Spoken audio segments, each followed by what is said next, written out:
Hey, good morning, everybody. Welcome to another Kenny Cars and Coffee. I'm Kenny, and I'm here for the next hour or so to share some of my vast experience from professional motorsports and building great cars over the years. We've got kind of a nice, cool lineup today. Actually, a really interesting lineup. What we're going to be talking about, we're going to be talking about somebody want to know about driving at Daytona. I guess the NASA Nationals are down there. Somebody wanted to know, get some tips on driving at a big track like that. Just a sneak peek of our new S550 rear IRS Diff cooler development. And this is going to be a super premium piece. Let's see. Speed Therapy Academy. I got my shirt on. Speed Therapy Academy. Next one's coming up. And we'll talk about that a little later. It's just, if you really want to learn stuff, then I strongly recommend you sign up for the Academy. We're going to talk about the new Klink. We'll have another private review coming up September 22nd. And somebody asked about wheel hop and IRS. So I'm going to talk a little bit about our phase 1 kit for wheel hop and IRS. And then some other questions from the Speed Therapy Society. But I think first, we need to sit back and kind of remember, what happened on this day 20 years ago. So I think we're going to just start off with kind of a moment of silence and remembrance.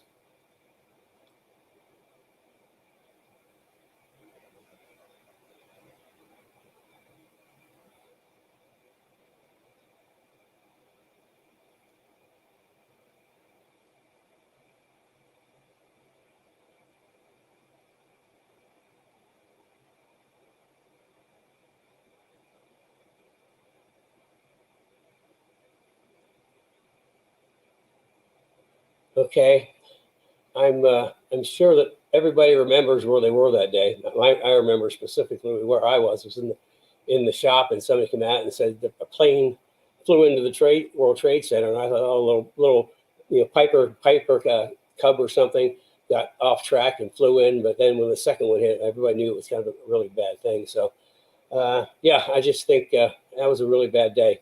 I'm sure everybody remembers where they were then. Okay, so where are we going to start? I think we're going to just dive into going down my list. Let's talk about Daytona. Daytona is kind of an interesting place. I mean, I've been there lots of times. I can't tell you how many 24 hours of Daytona I've done, working for different people, doing some engineering. Maybe 1 year I worked for a Porsche team that wasn't all that great.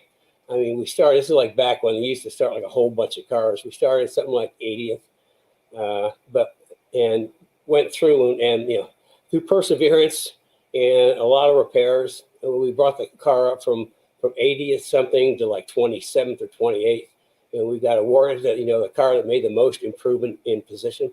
It was kind of interesting as we did a test the week before, or no, I guess the month before. We did a month before test.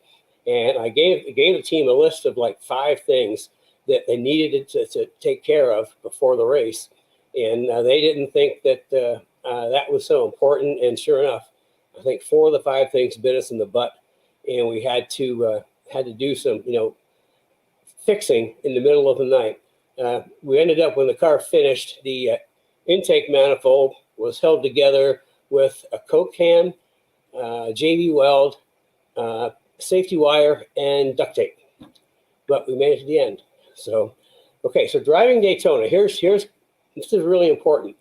On the Roval, when you're putting a lot of energy into the right side tire, specifically the right rear, if you're going there, make sure that your tires are, if you're using race tires, make sure they are rated for speedway.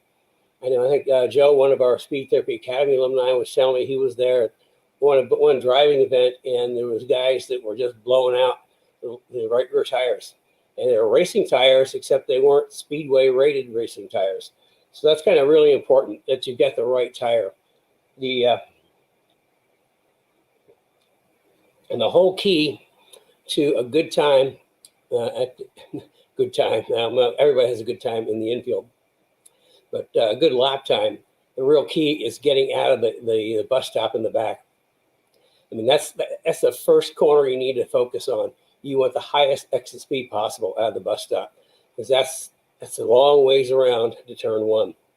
So, the rest of it is pretty straightforward. I mean, it's just, they're easy corners. The international horseshoe, you want to kind of hang out in the middle and dive in at the end. But the big thing is check those tires. And also when you're doing, be sure you're checking the temperatures on that right rear tire and the right front tire, because they really, really get a lot of energy pumped into them. So, okay, that's Daytona. I think we want to do a sneak peek of our IRS Diff cooler. We're developing a new package, and I'm telling you that we're doing just absolutely top end. So everything is top end stuff. I think Carrie's going to have to help me out today because we are having a little bit of a technical issue.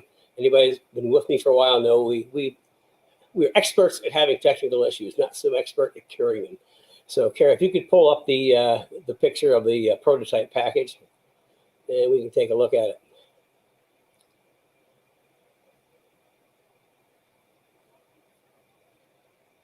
Okay. I take it you weren't seeing it. Nope. Okay, I will try one more time. Here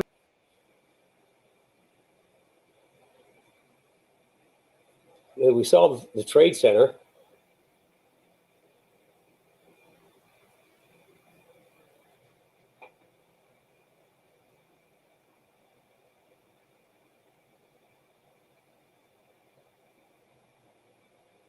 I guess we're not going to have the picture. Yeah, I have no idea what's going on. It says I'm sharing it, but obviously you're not seeing it. So do you want me to try one more time, or? Well, I'm looking at that PowerPoint that still hasn't populated into OneDrive. So I guess we're not going to be able to show you a picture. Let me try it. It worked. It worked when we practiced it before we came on air. Don't you love technology? Just drives me nuts. See, one more time, and there we go. I see page with nothing.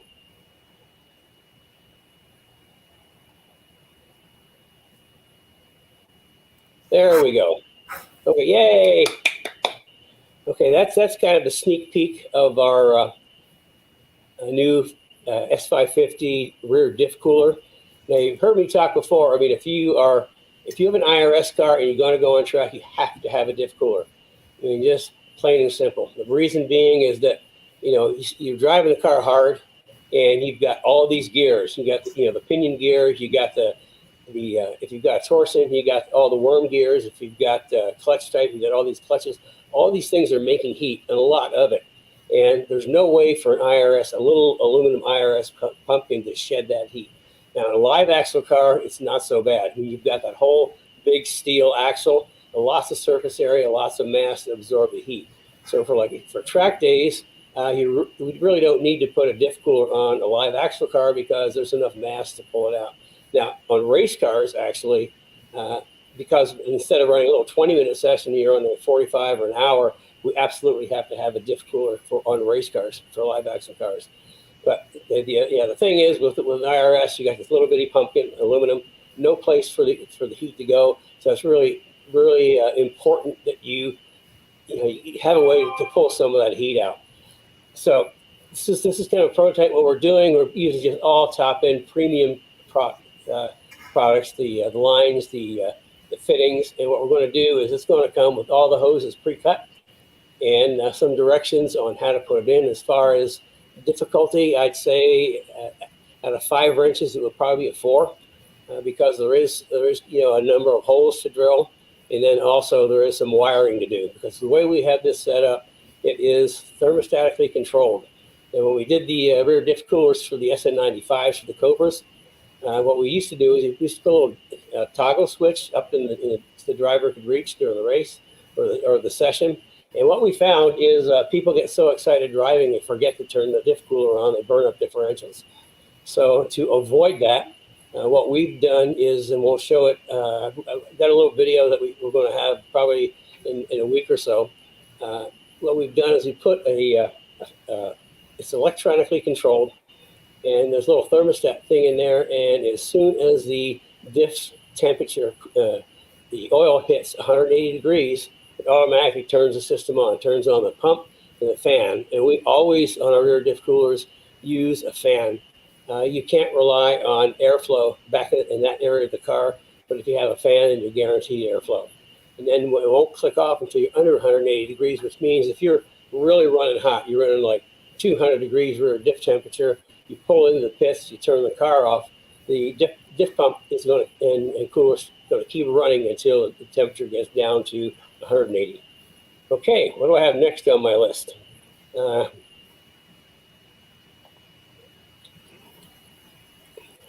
I see two pictures. You see two pictures?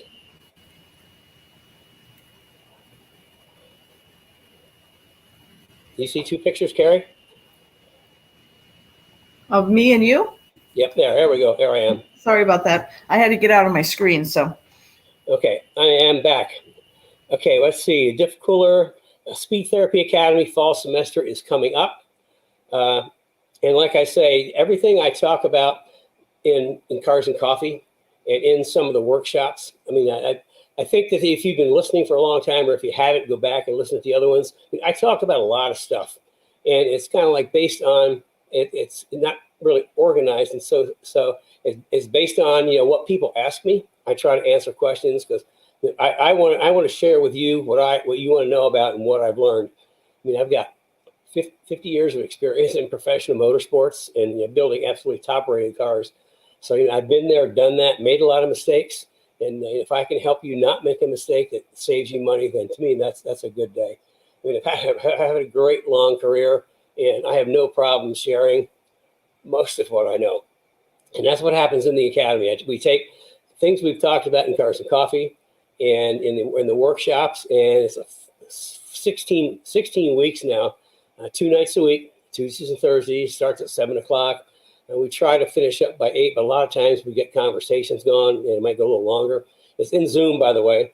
So everybody, it's like a classroom. Everybody can talk to everybody. You can talk to me throughout the presentation. And then we also have master classes, which I know a lot of people in the industry, and we'll bring somebody in that I know from the industry, and they'll do kind of like a 20, 25-minute talk on their area of expertise, and then we open up the questions. Our academy guys can ask our master class masters questions. I mean, we've got one on plumbing and cooling. We've got driving. We've got wheels.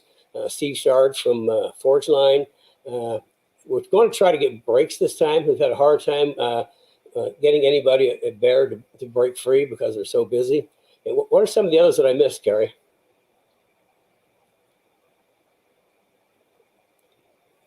Carrie? There we go. So, so I hate to tell you this, Ken, I was doing other things, so I didn't hear all the things you said, but for the master classes, we have a driver coach come in and teach some driving instruction.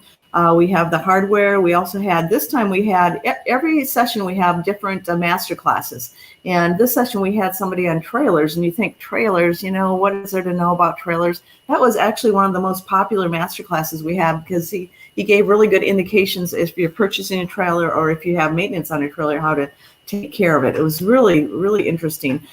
We also had on wheels and tires, like you said, we're going to have braking. Who else did we have? We had Tony the Tuner. Yeah, Tony the Tuner is always very popular. We had somebody on fire suppressant systems, and we also had Ben from safety harnesses. So, anyway, we every time we try to add at least one more new person to the master class. Master classes actually turned out to be really popular with our academy alumni. But yeah, I pretty much go through the whole car, and by the time we get to the end, we're talking about setting up on track and things that you can do to your car. It's street car, track car, doesn't make any difference. What you're going to learn is things you're not going to learn anywhere else. Plain and simple. You're absolutely not going to learn what I teach anywhere else. The information I give you is accurate. I keep telling people the worst place to get information for your car is the internet and the paddock. That's why we started this whole thing. So I could give you like real information based off of my experience. That's something I read, something I heard. This is the real stuff. So and it's pretty cool. And in the end, we'll go through all the car setup, and then we do a couple of weeks of driver coaching, where people will send in their videos, on-track videos, and I'll kind of coach them. From what I can see, I'll give them some suggestions on how to drive a little better. How to have quicker lap times. So it's pretty comprehensive. Have you ever cut Paul's video down to a few minutes, or is it still pretty long? I think Brad cut it down to about 6 minutes. So maybe we'll play toward the end of today. How's that sound? Okay. So people want to hang out and watch it. Okay, so that's coming up. And then, my new patented rear suspension featuring the Klink. It's AGS 4.5. For those that haven't been with us for a long time, I started developing suspension systems 86, 87 on the Celine R endurance race cars, in which we won in 87. We won all 4 national championships in the SCCA Pro Endurance Racing. We just kind of cleaned up. In 86, we won the 24 Hours of Canada with our backup car because the first car crashed.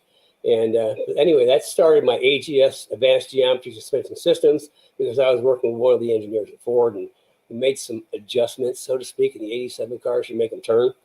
And that was AGS 1.0. It's evolved through the years. The current for the S197 car is AGS 4.0. And I pretty much guarantee you're not going to find a better handling suspension at dollar for dollar. AGS 4.0 is the bomb.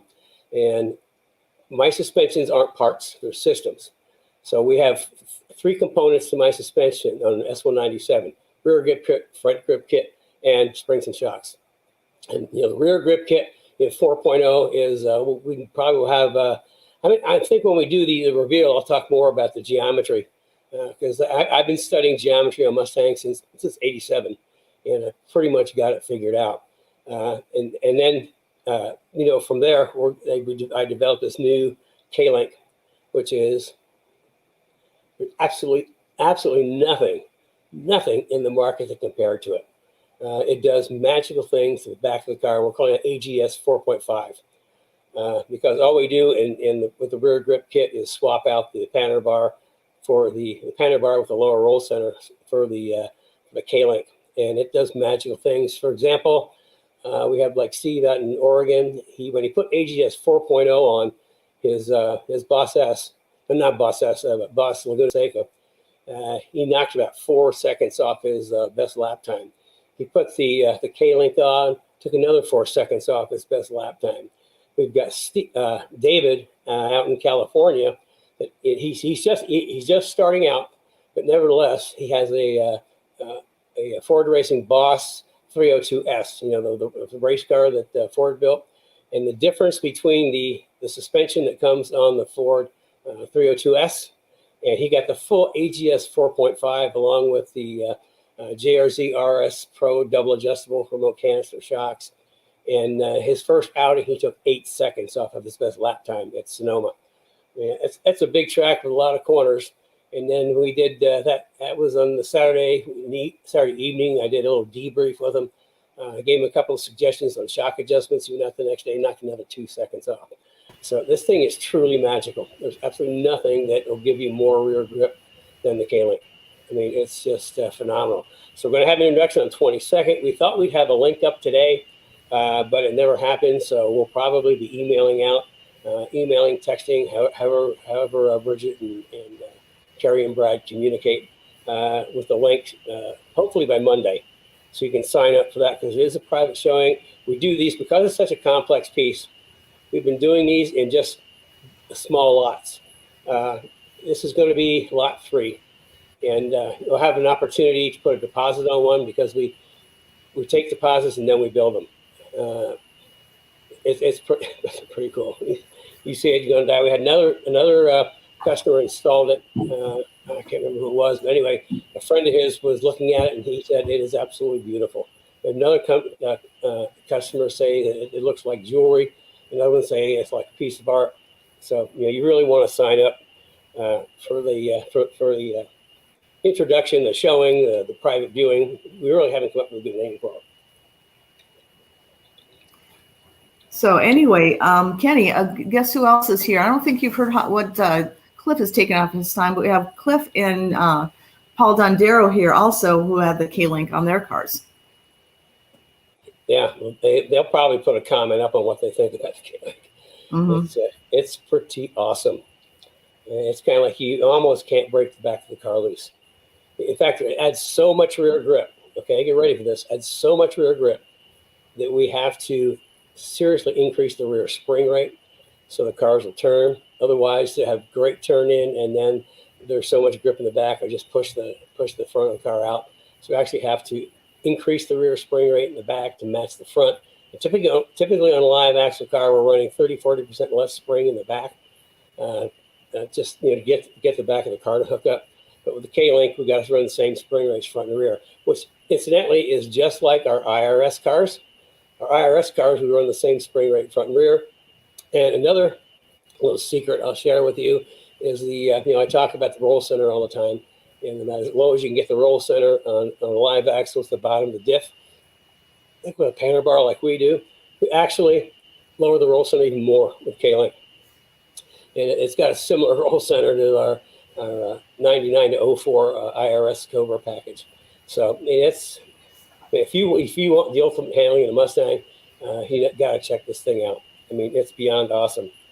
Okay, now speaking of suspensions, I think I wanted to go to the questions because that'll lead into our show and tell today. Let's see, we had I talked about Daytona. Thorson, did the KB lower control arms for SN95 change the angle of the sway bar?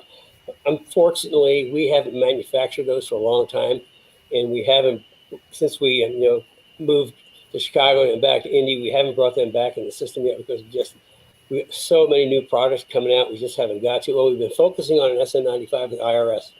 I mean, we've got the best IRS package. In fact, we're the only people that specialize in IRS on the Cobra IRS cars. Because to me, when they came out, I was just happy as a clam. Everybody else in the Mustang world was going, apoplectic. They didn't know what to do with it. It had wheel hop. It didn't do this, didn't do that. Well, I've been working on IRS cars back in the 70s, IRS sports cars and race cars. So to me, it was, I understood it, knew how to make it work. So we've got, we have a really great IRS package. We're finding a lot of people are putting the IRS out of the Cobra onto Fox cars, which I think is the coolest thing ever. A light car like that with an IRS in the back and our front grip kit in the front, and it'll handle like a dream. So anyway, the thing about the IRS, though, when it first came out, everybody complained about wheel hop. So, the thing that I do is I look, if there's a problem, I look for a solution. And, so why did they have wheel hop? Well, everything's mounted in rubber. So what you do, you got torque coming from the motor, you got the tire that'll grip, and all these rubber things will move, and then they'll get to a point, and then they'll snap back, move and snap back, and then they don't have enough spring or shock to control that. That's why you get this wheel hop. So we have a phase 1 kit that consists of a few key parts, which it puts you on the road to reducing wheel hop. The first one is the forward torque brace. Turn this around. Now the factory forward brace is tubular with squashed ends, and it's curved, and there's no strength in the curve, and the tubing is not all that strong. So you can see this is pretty darn robust forward torque brace. This isn't going to move. It isn't going to bend. And then what we do is we have our aluminum diff bushings. The factory ones are rubber, and we used to use aftermarket urethane, which puts the pinion angle exactly where it was on the car. But I went to these for a couple of really good reasons. First of all, it's aluminum, and you can see we've got big little washers. Well, it acts like kind of a heat sink. That's not going to take enough temperature out of the car on track to make a difference, but every day-to-day driving is going to help pull some temperature out of the diff. And what we do is we can actually originally designed were these washers would be on top here. But what I found is that if we put them on the bottom, we actually move the pinion angle up just slightly. Now, I think it was, I can't remember the year, maybe in 2001, there was some driveline vibration issues with the Cobras. We had one customer down in Kentucky that came up. He had his car at the Ford dealer like 3 or 4 times for driveline vibrations. And they changed everything. They changed the drive shaft, everything. They still had it. We put these on, put the pinion angle up, vibration went away. So that's a really good piece. I mean, that does so much different things. And then the other thing that we do, this is on the easy part, we call it this is a rear steer kit. Now, what it is I found when I was testing the FR500, the SN95 FR500 down at Road Atlanta at a Ford Racing put on kind of a media event with media showing off their FR500. Those that may or may not remember it, it was a double wishbone car, IRS in the back. The front was great. The back, every time on Road Atlanta, there's like 2 big right-hand turns down the other end. Every time in the same spot in the second right-hand turn, the back of the car would get loose. Every time. I came back and started, working on looking at all this in my geometry program on my computer.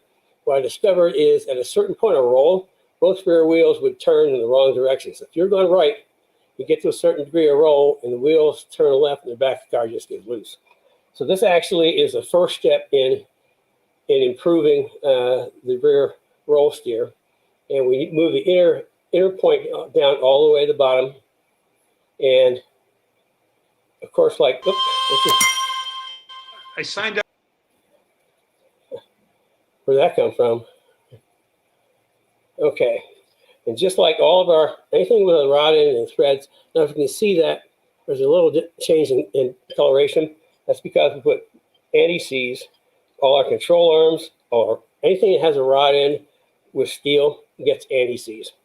And if you've got an IRS car and the outer tie rod is shot, and you go to your local Ford dealer, they're not going to have it. You go to your parts store, they're not going to have it. But if you come to us, we'll have it.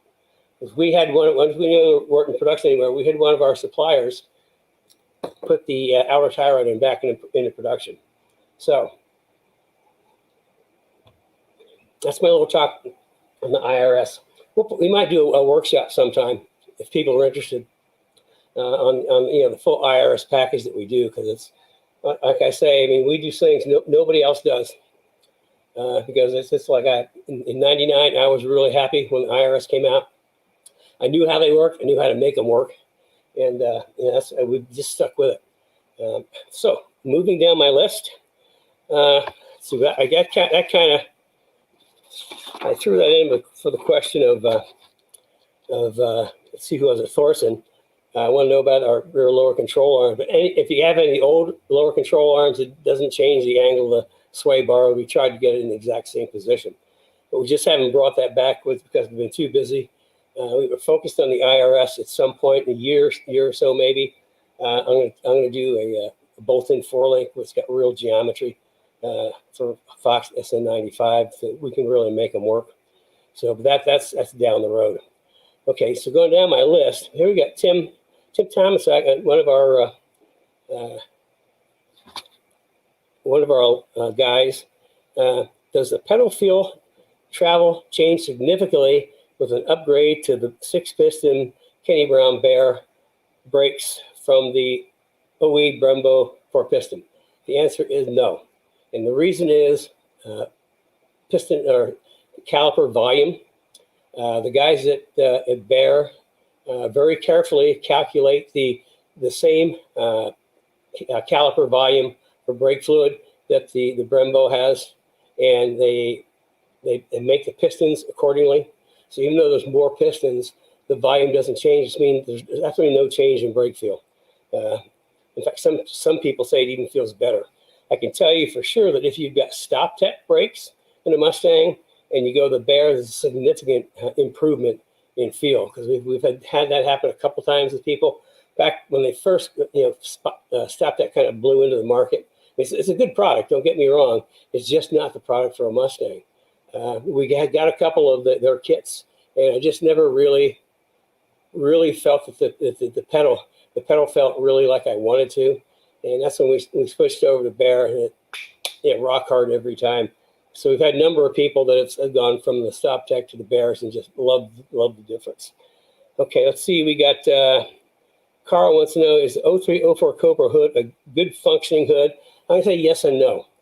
I mean, it's got those little depressions that go down and a little hole. Quite frankly, the hole is not big enough. What you really need to do if you've got one of those cars is expand the hole a little bit, and then on the very front, where the hood comes back, the very front, go to like Lowe's or Menards or Home Depot, and you can buy this thin angle iron, aluminum angle iron.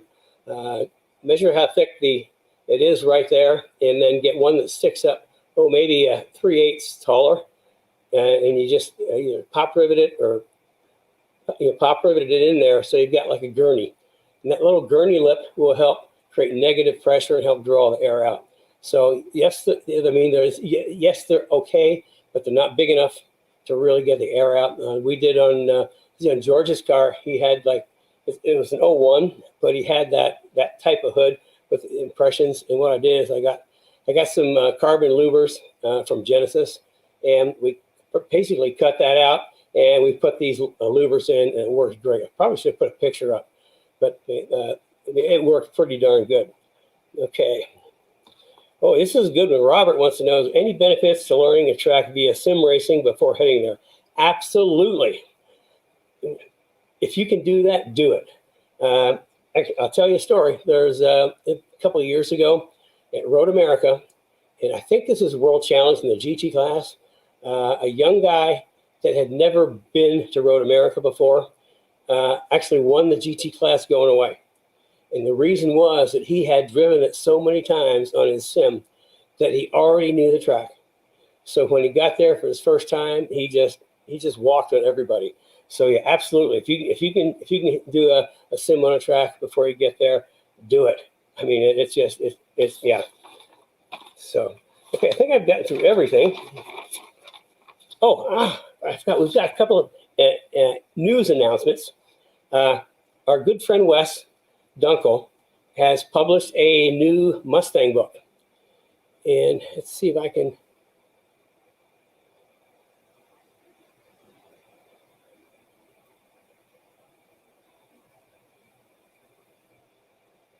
Okay, Wes has published a new book that's going to be out. Is it in October, Carrie? No, actually, it's going to be out in December, but we're taking pre-orders for it now, is what he's doing. And I think Brad has a link, so he'll post the link if you want to get it, pre-order it through Amazon. I'll let you tell the rest about it. It's a pretty interesting book. Yeah, Wes is a really good guy.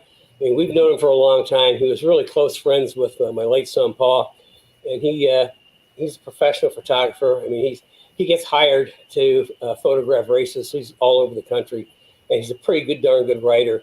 And he's publishing this book. You can take pre-orders on it, and I'm proud to say that we have a little bit of exposure in that book. He talks about our stuff, so I strongly recommend it. We'll have the link so you can pre-order it. Or get it on the list to pre-order it, because I suggest you do it. I mean, Wes is a good guy. It's a good book. I'm sure you're going to enjoy it. Now, the other piece of news is when is the Mustang Hub coming out? Mustang Hub should be out any day now. You want to talk a little bit about what Mustang Hub is first, or do you want me to tell? Mustang Hub is an interesting magazine. Now, they got a lot of drag racing in it, but that's what the Mustang market is. But it's a really, really great group of guys. Those that aren't in the industry don't know, but there's been like this corporate takeover of the media aftermarket, enthusiast magazines. And, we knew Muscle Mustangs when I was in New Jersey. Then it got bought by somebody in Florida, it was bought by somebody else, bought by somebody else, bought by somebody else. Now there's like this conglomerates put all these magazines together. And, like big corporations, they just throw people away. And what happens is the Mustang Hub is a really good group of guys that got fed up with that whole big corporate thing and started an enthusiast magazine on their own. It's really top quality. And the thing about it, in the next issue, the Klink is going to be featured. So Wes wrote an article on the Klink, and it's going to be there. Wes didn't get the Klink into the book that he has right now, just because of timing. Our Klink came out later than he could get it in the book. So Mustang Hub, I'm not sure. Anybody know where we can get it? Brad, do you know? Brad can't. He doesn't have his volume on. I will get that next time. Okay. I don't know what's coming up here on my screen, so we'll get it for you. Okay. We'll be talking about it next week. So we'll have more information for you next week on it. But yeah, I saw one copy, and it's just really, really well put out. It's not like these cheesy little thin pages with some of the magazines. It's pretty decent. So next week we'll have some information on where you can get the Mustang Hub. Okay.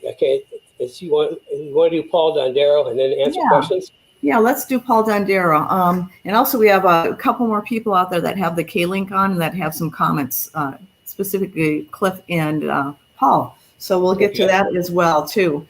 So I'm going to take this down and we will see if this works. Ready? Let me know if you can see it. Yep. Academy, because I'm new to I signed up for the Academy because I'm new to automobiles and the whole track scene. So I really did not have a good idea as to why Kenny put the parts together the way he did and how they all work together. And most importantly is I really didn't know how to set up the car and make the adjustments on the car when I'm at the track. So that was a main motivator for me. For me, the takeaway was the knowledge of knowing what's in my car now and how to make those adjustments and appreciating what I have and feeling confident with the car. For me, that was everything. I'm a guy, I've been around racing this, that, and the other thing most of my life. And this is a stretch for me. Automobiles are new. This is, everything I've raced didn't have a motor. I've been racing sailboats and I raced luge back in the day. So, we didn't have motors and whatnot. And what I did learn, most of my life was you have to have the right equipment in, and the equipment has to work well together, and it's got to be tuned correctly. And I learned all of that in the Academy. I mean, what I learned in the Academy in the 16 weeks we did with this, 17, whatever it was, it's a blur now. That learning curve was huge. I mean, that would have taken me a lifetime to learn. And because I am new to this, and trust me, when I say new, I've only been at this for like 4 or 5 years. Their eyes are going to be wide open when they find out when Kenny starts talking about geometry. And that was Greek to me for a long time, and I still go back and everybody who goes to the Academy has the ability to go back and re-watch the videos because they are all recorded, and you can get all the nuggets. If you didn't get it the first time, the second time, you can go back and watch it. So I think understanding the geometry and why the car is doing what it's doing, it was an eye-opener for me. That was okay. When I understand why something works, then it becomes second nature, and then there's real knowledge there. Kenny does break it down into, and you've seen him on Cars and Coffees. Anybody who's listened to him, he says it's chassis, suspension, wheels, tires, brakes, and he goes through each one of those hard and so you fully understand it. And he brings in the pros. He brings in the people, your special guests. They're wonderful. I mean, those master classes are gold. I mean, not that you're not getting a master class from Kenny, but Kenny will freely admit, if there's something I don't know it, and he does bring in the people that know what they're talking about. And it is huge, absolutely huge. The class it's really priceless, because the knowledge that somebody gains through this course is going to be, if you don't, it's going to be hard earned. You're going to spend a lot of time, money, and effort learning it the hard way. And I think taking this course has a huge amount of value to it. Number one is you're going to go, at least for me, I go to the track now confident what I'm doing. I'm not getting, my information from the paddock or, Joe Blow on the internet or anywhere like that. I got it from the guy who does this thing for a living. Going through the academy and going to the track, I mean, literally setting up my pit, getting the tools out, having the car adjusted. It went much, much easier, quicker. And, I have to keep saying I have more confidence in what I'm doing. It gave me all the confidence in the world to make the adjustments, pull the tire, get the tire temperatures and, all of that, and dialing in the car for the temperature stuff, then pressures and how to dial all that in. Huge, absolutely huge. Troubleshooting when we got a little later into the class, that was big stuff. That helped a lot. The master classes were, heck, those were worth the price of admission in of itself, really. Tony the tuner coming in and talking about keeping the car cool. We talk about, radiators and whatnot, and, which are, for my little V6, it's adequate right now, but, the 3-pass one would be a nice insurance policy. But he said keeping the core temperature of the car cool, which is, that was just a nugget. I mean, that's something that just stuck in my head. The safety guys, my gosh, the guy from the safety was huge. From Impact. That was huge. Went and got myself a Hans device, because, when I sat down and thought about it for a while, I said,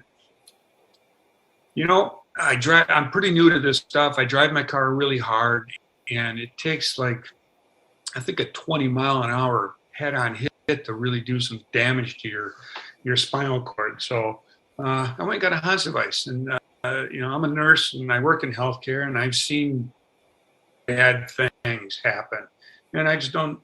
Again, I'm there to have fun. I want to be safe, and if a Hans device helps, that's what we're going to use. So those kinds of things, the proper how to set up the straps, make sure the straps are at the right angle. The driver portion of the academy was priceless. Whether you sent the video in or not, it really doesn't matter. You're looking at other drivers. You can learn a lot from everybody, and Kenny's coaching it's priceless again. We talk about using the whole track. There's a lot of times, myself included, where we may crab into a corner going in a little early just because it kind of feels good, but it may not necessarily be the fastest way around the track. Seeing that kind of scene, see where the braking points are, those kinds. Everybody's time nowadays is precious. We all work harder. We all have more pressures and getting pulled in different directions. But if somebody takes down and takes the time to do these classes, you're definitely going to have more fun at the racetrack. I will guarantee it. Okay, well, thank you, Paul. The video was a little choppy. Was it choppy to you, Karen? Yeah, I think the problem is I'm running it on our home internet server. Yeah, so I think you probably should have ran it. So sorry about that, guys. And thank you so much, Paul. It was just fun having you as part of the group. I'm sure you're going to be part of the alumni as well. So let's see. And Paul, cars might be kind of new to them, but speed is not. Just a little side note, Paul is an Olympic luge racer, which I think takes some pretty big cojones. Sitting on your butt in a little can gone down that, really fast. So he's familiar with speed, just not in cars. But he's been doing it extremely well on track with the 4.4. He's got 4.5 suspension, and what he learned in the academy. He's really having a great time. So I think we're ready to move into some questions if we have any today. Okay. Yeah, we have a couple questions. Let me see where we are. Cliff also commented. He says, right on comments, Paul. The academy was a great learning experience. So thank you, Cliff. Yeah, Cliff's got AGS 4.5 too, with JRZs. Yeah, and actually that leads right into the next question, or the next comment, I guess. Cliff is here. Let me see where it is. Okay, Cliff's on the Klink. His comment is, the car turns in like butter. Look where you want to go, and it turns. No white knuckles, no pucker. The car hits the apexes and tracks out with the gas. Oh, there, put it up. On early, no understeer and no loose rear oversteer on track out. The car works. Ask me about brakes. Awesome. Oh, yeah, he's got our Pro 4R brakes on there too. If you're building a serious track car or a Mustang race car, you really should look at our Pro 4R brake package. I mean, it is professional grade race brakes. It's based off of, a few years back, I got together with Bear, and I was talking to Rick and said, we want to kind of do our own package for track guys that's different and better than anybody else. And his suggestion is, when Paul was racing in World Challenge, he did the first race with the Bear 6-piston R calipers, the race calipers. And the SCCA said, no, look at the rule book. You have to have 4-piston calipers. So Bear put together a 4-piston race brake setup for him. And they only built a handful of them. They've been sitting on the shelf ever since. So that was the foundation for the Pro 4Rs. We started with Paul's, and we just added a ton of new features, huge amount of features. And to get the kind of features we have in the Pro 4Rs, you've got to go to a Brembo GTR, which is like something like $8,700 an axle set. But Pro 4Rs are under $4,000. They're like $3,900, and it's pretty cool. Plus, on the fronts, the brake pad is 25 millimeters, which means it's 0.98 inches thick. Imagine that, an inch thick brake pad on the front, and it's a pro caliper, so you got a clip, you drop them in, you can change brake pads in about a minute. So if you're looking for really serious brakes, we can probably put I don't know if anybody can put up the brochure, but maybe we'll share that in one of the other formats. So okay, Pro 4R brakes just work. Just one comment from the Klink works. The car is easy to drive and very fast. Okay, we'll get to some questions now. Paul has a V6, and he outruns the V8s. So think about that. Okay, so here's a question for us.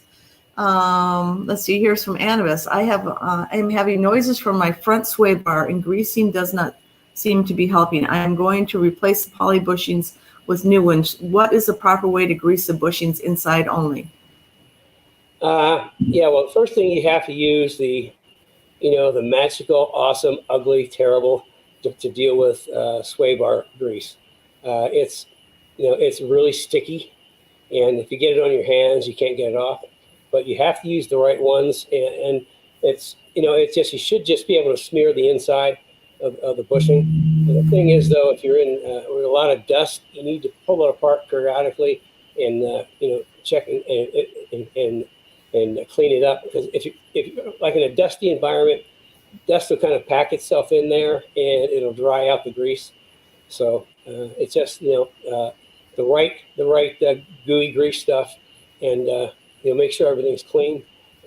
Also, if you've got like a stock sway bar that, like in the old, like in the Fox cars, they had it was kind of like a steel sway bar that was kind of rough. We used to polish those. But yeah, I mean, if you need some of the gooey grease, let us know and we'll get some to you. Yeah, Annabis actually has your front grip kit and your rear grip kit. He has a S197 and he's looking at getting the JRZ shocks right now. Animus, just give Rich a call and he'll send you out some of that goopy grease. So we have little samples of it. Okay, the next question. I suggest when you do it, wear gloves, because if you get the grease on your hands and you go to wash it off, soap, no, Gojo, is it Gojo? No, soap won't take it off. You can sort of get it off with WD-40, believe it or not. So it's really sticky and it's purposeful just for urethane bushings. Okay, here's our next question. When switching to just water in the cooling system, should you use distilled water? Well, that's a great question, and I know the answer to that. Why? Because we had Ryan from Fluidyne on talking about cooling in radiators, and I can tell you his comment is yes, use distilled water. Also, if you're using distilled water, you need to add cooling stuff. Lost my brain. It's Saturday morning. God, somebody help me. Water wetter? Water wetter. Thank you. It's such a difficult word, Kenny. Yeah, well, I mean, I thought about it until I had to say it. So you have to add water wetter. And what I found interesting is that, if you read the label on water wetter, and it says like add 1 to the radiator, Ryan's talking about adding at least 3. Because you need that, you need the lubricating properties of it, and it'll actually, make the whole car run cooler, and it'll fight corrosion. So if you're using pure water, yes, distilled water is the best, and then also you need at least 3 bottles of water wetter. I mean, you can go to 4 or 5. That's based off of what I learned. See, I like having these guys come in, because every one of our masterclass experts, I learned something. Even I learned something from them, and that's something I learned from Ryan is, distilled water is the best, but a lot of water wetter. Okay, who's next? Let me check it out here. Actually, if there's any more questions, this is last call for questions. We're going to have a lot of questions today. It's still the middle of summer. People are enjoying themselves. So let's see. Anubis has a comment, Ken. He said that he is using the silicone that we provided. Does that make sense? Why? Yeah, I mean, you just have to clean it out real good. Yeah, I mean, it's just that we look at urethane bushings as a maintenance part that needs to be cleaned and re-greased periodically.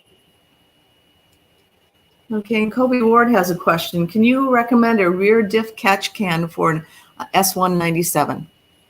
I mean, yeah, there's tons of things you can do. If you're doing a catch can for the S197 on the axle on the top, there's a little thing sticking up and looks like a little steel cap on it. That's the vent. What you want to do is you want to take that out and screw in like a brass fitting with a barbed fitting, and then put rubber hose onto it. And then what I always do is I'll do at least 2 or 3 loops, and then go into the catch can. So there's sometimes that it'll push some fluid out. If it's in the loops, it'll suck it back in after it cools down. But the reason for that is the heat. Remember I told you that differentials heat up. Well, in S197, you got to have some place when heat expands, air. Just have some place for that air to get out, and that's where you do that. And you can use I mean, if you look on the internet, there's a number of them. We've even at times used an oil bottle. It's just anything. You can use anything. It's not really that sophisticated. We use, like I say, like oil bottles, and I think we used one time we were kind of pressed and had to use like a little brake clean can, but we did extra loops. So yeah, and you can mount it anywhere. You can mount it in the back. A lot of people put them in the trunk. There's a number of them. We can maybe we can find one and put it on our website. That might be good things for us to look for, because there's a lot of them out there.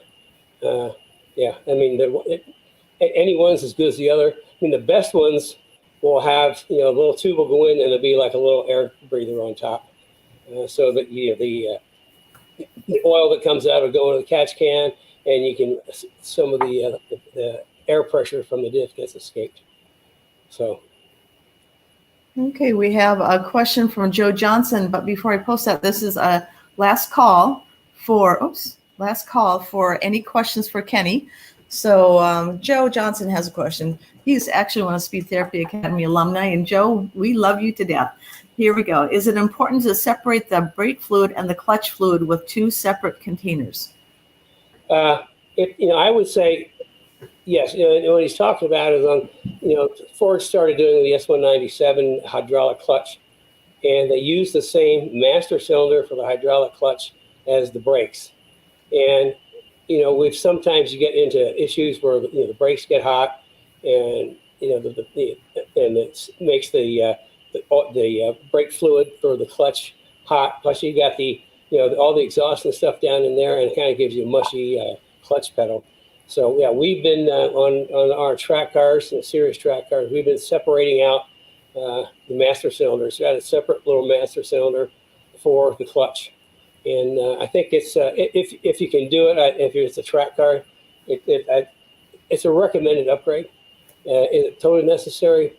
Not really, but it's really good upgrade to make. So. Okay, I think, again, this is last call for questions, and I'm just going to chat a little bit about some of the things you covered, Kenny. Let me back up a little bit. Sure. Something you can do on the brake, on the clutch, the hydraulic line down to the clutch, you can get something called Fire Shield, which is like, you can put on spark plugs or anything. It's kind of like a heat resistant thing. You can put Fire Shield in that all the way down. That'll keep the heat out of it and keep it from getting hot. Okay, Carrie. Okay, sure. So just kind of review. So we have a lot going on right now. First of all, next weekend we're going to be at Cruise Indy. So Kenny's going to be doing the show live from there next week. So look for that. If you're in the area, stop by and visit them. The other thing is we have sign up for the Kenny Brown Speed Therapy Academy. It starts at the end of September, so you only have about a week or so to sign up. If you have any questions, just give us a phone call on that. We also have the private showing of the Klink rear suspension. That is going to be September 22nd, and the link should be in the chat area. Also, I wanted to mention the Wes Dunkel's Mustang S197 book. Kenny was a little modest on that. Wes wanted to choose what he found was the best products out there, and what he did on this for the suspension on his car was full Kenny Brown front and rear IRS suspension. It actually includes the Klink, but that was not IRS. You said IRS. I'm sorry. Oh boy, S197. Sorry about that. S197. So if you have an S197, I recommend getting that. And I believe Brad has put a link in the comments in order to pre-order that book. I think we're going to have Wes on as a guest in a couple weeks he's going to have an actual copy of the book as well. So that should be fun. And then we also are going to be in Mustang Hub. If you're interested in that, and reading a little bit about it, it's the first magazine that it's is in Mustang Hub. And I believe Brad put a link in there for that as well. So let's see if there's any more questions. I'm not even at the bottom here. Okay, Cliff Glenn says, Joe, I like mine separated. Clean clutch fluid makes me just feel better. So that's yeah. We did that. We did it on Cliff's car. We did that. We put a separate master cylinder on for the clutch because he's a full-on tracker. FR500S. You may have heard this before, but he actually has one of the FR500S cars that I engineered in the Mustang Challenge in 2009 and 2010, which is really cool to see it again. It was kind of like an old friend. But yeah, he went full banana, front grip kit, rear grip kit, 4.5 in the back, Pro 4R brakes, and the GRZ single adjustables. And I can guarantee that car is just a dream to drive. Okay, we have one more question, and Brandon is making it. So you last year 1 hour, Kenny, you're 45 seconds away. So here we go, Brandon. What are your thoughts on a Coyote? You dropped Brandon, off maybe again, right? what car are you swapping it into? Maybe. Well, I see a Fox. Okay. So what? Yeah. Oh, and a Fox. Okay, that would make sense. What is your thoughts on a Coyote swapped Fox? I mean, the Coyote seems to be, a really popular engine to put in Fox cars. You can do it.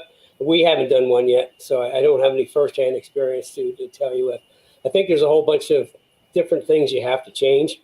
I got to tell you personally, if I had a Fox, I'd just build a really nice Windsor. Like we did for David out in the West Coast. He's building S197 that's going to run a NASA AIX, and he wanted to do something different. You'd think for that car it automatically put in a big Coyote motor. But what we did is I had Wagner race engines up in Wisconsin build me an all aluminum 351 Windsor that was stroked at the 408, and just with a single carburetor type fuel injection is like 650 horsepower and I think almost 600 pounds of torque. I mean, the Windsors make way more torque than the Coyote, and it's lighter. you put that 351 Windsor into an S197, you almost go, where's the engine? So personally, there's some really great Windsor motors out there. There's 347s. You can get a 363, 500 horsepower, and it's like easy. Okay, I'm into easy. When you put the Coyote in, a lot of people do it. Coyote's a great motor. Don't get me wrong, but you have to mess around with a bunch of things. I think you have to put a Hydro Boost in it, or we don't like Hydro Boost. But anyway, I would just I would go with the Windsor. That's my personal opinion. I kind of got into Mustangs with Windsors. I really liked them, and you can there's so many parts for them. Like I say, there's 347s make good power, and then the 363 that's a Borat 302. You can just buy crate engines at 500 horsepower. So that would be my choice because it's just so everything hooks up. You don't have to redo anything. But if you want to do a Coyote swap in the Fox, absolutely nothing wrong with that. They're a cool motor. We love them. They came out in 2011, and from there on out, all our track cars are just amazing with the Coyote motor. So, I love the Coyote motor. Don't get me wrong. But I think, for me personally, I got the hankering to build kind of either a hot Fox or a hot SN95 here coming up, probably years from now, maybe 2 years. And I'm going to go Windsor. My 93 Fox World Challenge Mustang has a nice little Windsor motor in it. It's fun to drive. So that's my personal choice. Okay, anything else, Carrie? Well, yeah, a couple little things. Also, just Kenny, you forgot to announce this earlier on, so I'm going to make the announcement that we are simulcasting live. The Cars and Coffee with Kenny Brown is simulcast live every Saturday on both the Kenny Brown Performance Facebook channel, his personal Speed Therapy Society Facebook group, and also on Kenny Brown Performance TV YouTube channel, his YouTube channel. If you want to catch this is episode 69. If you want to catch any episodes, previous episodes, go on to YouTube. You'll find all the episodes there. Plus, they're broken down into separate things. If you're interested in something on brakes, there's a separate brake section, so you can just listen to segments of what he's spoken about. So again, we're simulcasting live right now, and rewatch it on Facebook. Simulcasting live. Yeah, that's true. Okay, just a couple comments. We don't have any more questions, but Tim Thomasak said, I recently installed a FR steel clutch fluid line, and it did help with high RPM shift lockout. Separating reservoir is next. Cool. And then, go ahead. Well, I said, you always tell me to reference my toolbox, and I forgot again. Yeah, for those that may have not been with us for a while, the reason that cruddy old toolbox is back there is that's been with me for 50 years. And it's been to every major racetrack in North America and into Canada. And, it's something that's has very dear to my heart. And I still use it every day. So that's what that crusty old toolbox is. I mean, it's Actually, you're not supposed to call it crusty. You're supposed to call it vintage. vintage. And okay, that's vintage toolbox. I like that better. My vintage toolbox, because I mean it's like 50 years old, so that could be considered vintage, couldn't it? I guess so. Yep, I think so. I think that is vintage. So anyway, I think that is it for Day. Remember, the Speed Therapy Academy is coming up, and sign up for the Klink private showing. Okay, Anything well, if that's it, I think we can wrap up for the day. I saw some other things popping up over here, but I don't think it has anything to do with me. So, okay, well, listen, thank you for joining me today. Please share this with your friends. If you're, I forgot to say this earlier on, there's like in YouTube, there's like 3 buttons you need to click. So you do the hat trick and click all 3 buttons: the like, the like, the share, the bell. Anyway, you know what I mean. So and then on Facebook, give us all those thumbs. That really helps too. And please share this with your friends. I mean, it's like I really want to spread the word of quality information, not the crap that you read on the internet. So I mean, if you've got friends that are into performance, please invite them to join us. I'd be happy to have them. I mean, that's why I'm here, so you guys can learn and not make the mistakes I did. Which, like I say, if I can save you from one mistake, it's a good day for me. So anyway, have a good rest of your weekend. We certainly want to remember this day. It's this really solemn day in American history. Just let you know, it just kind of gives you aspect in how evil some people can be in this world. And I don't think that sort of thing is over. I think they've got more coming, but we'll just have to wait and see. Anyway, so I don't mean to end on a dreary note, but please have a good weekend, and we will see you again next week. There's something we're going to do like next week. Mustang Hub. We're going to have some Mustang Hub magazine to show you next week. So, okay, glad you could join me. Thank you for joining. Share it with your friends, and I will see you next week. Have a good rest of your weekend.